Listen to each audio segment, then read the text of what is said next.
Well, if you haven't heard much about the WNBA, that's the Women's National Basketball Association, and their contract, you may want to listen up because I'm going to fill you in, and the news is not necessarily good.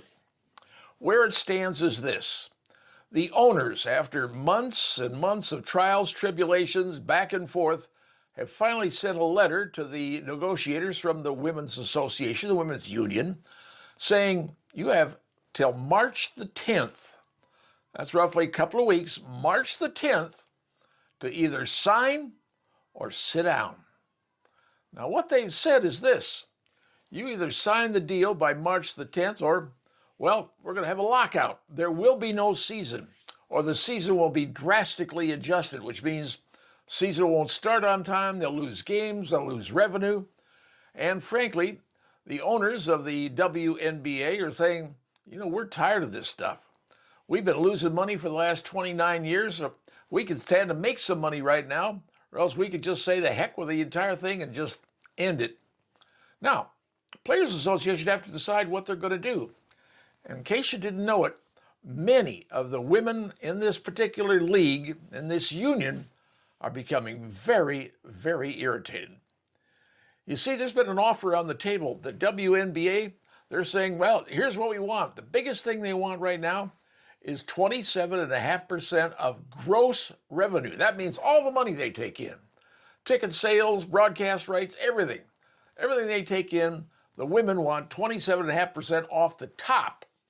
And then tell the owners to go pay the bills with what's left. They said, you can't do it. It ain't going to work that way. We're going to lose even more money. They said, what we will offer you is 70% of the net. After all the bills are paid, you get 70% of what's left over. We'll take 30%. That's the owner's offer. And boy, the owners have capitulated on a whole bunch of other stuff. All sorts of side deals going on, like keeping the players paying for their housing, all the fancy air travel, 5-star hotels when they're on the road. I mean, lots of stuff. They got kids. They get to bring the nanny along with the kids. I mean, they're getting everything. They're getting everything. But the stickler is gross and net profit. And the owners have said, we're enough. March the 10th, you either do it or you die. But many of the women's in the Players Association are now becoming very upset because 100 of the women are, free agents. They're not tied to any team. They don't have any big contracts. Their contracts go to year. And frankly, if there's no league, there's no games, there's no playing, there's no money. They're starting to get upset, saying, we could be going from a minimum wage of right now at $76,000. The new wage would be $250,000. Man, I'm going from $76,000 to $250,000, and they still pay for my apartment? They're going to take the deal. Ladies negotiating for the union say, no, we don't like that deal. But the ladies doing negotiating happen to own another basketball league called Unrivaled, and I see a conflict of interest personally. What's going to happen, I don't know, but I'll tell you this. One of the things that's going to be a big problem is there is a $6.6 million salary cap for all the teams in the Women's National Basketball Association setup.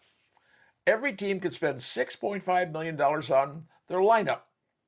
That's going to create a problem because with a new contract, the high-end players, the big stars, can get $1.3 million. Now, you got $1.3 million out of $6 million, you got almost 20% gone on one person. And the Indy Fever has a problem because Kelsey Mitchell's going to be one of their stars. She wants $1.3 million. What are they going to do? How are they going to pay the other stars? Because the lowest they got to pay is $250,000. So could they lose some people? Yes, they could. The Fever could lose Kelsey Mitchell. Great star, great guard. They'll still have Caitlin Clark. She's under contract next year. Some other people. Lexi Hall's on a restricted free agent. They can hold her if they match somebody else's offer. Sophie Cunningham, free agent. She's going to want big money too. What are you going to do with her? You may have to get rid of a whole lot of the players on the Indianapolis team that took them almost to the championship last year. Don't know where that's going to go, but $6.5 million is the dollars they've got to play with and get everybody under the roster. Will they do it? Well, I don't know. But it's going to be an interesting game to see how it's played. And we'll have to wait until March the 10th or see what happens with all the players if they revolt against their union leadership and say, take the deal. Because previously they all voted to do a strike. If they do a strike, that's their business. They can do it. But if they say, no, we want to sign a deal, and their negotiators say, nope, we're not going to let you do that, we're speaking for everybody, you could see a lockout. And if there is a lockout, delay the season could end the season. But you have to understand, they've got to get things underway. You've got to have your player draft. You've got to have your expansion draft. You've got to have your signings of all the players. You've got to have the training camp, because the season opens on May the 10th. I take that back. May the 8th. Season opens on May the 8th. If stuff isn't done by March the 10th, you got big trouble in River City.